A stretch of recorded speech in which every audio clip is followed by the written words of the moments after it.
fun of me, and it's about a local butcher. I hope you enjoy it, and I hope I make no mistakes in it. I was feeling hungry the other day, so I thought I'd make a feed. So I looked into the cupboard to get a farl of bread, but soon the shelf was empty, and dang the thing I seen.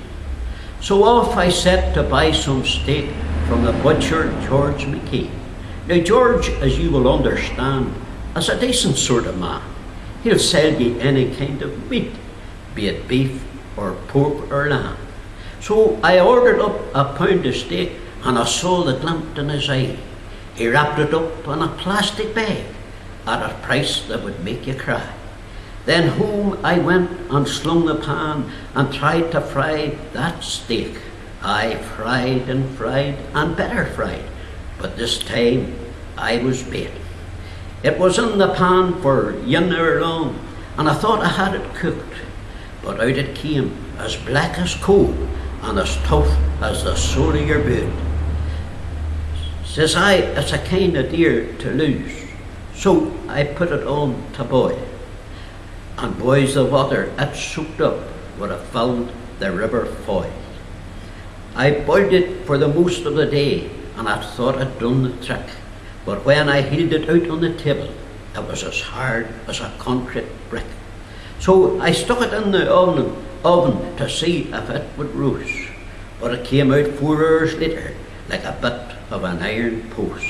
And there it lay after cooking all day, and the smell of it was stale. I'd swear it was a bit of an elephant's lug, or else the hide of a whale. So then in desperation I offered it to the dog. But he looked at me a kind of sad and drooped his lugs.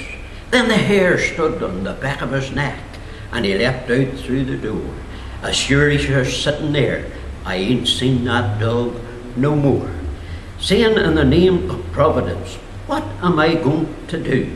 Then I thought of how they analyse things up there at Belfast Zoo. So I headed up to Belfast and put it on the veterinary table. And the vet, he looked at it and asked me if it was a bit of an electric cable.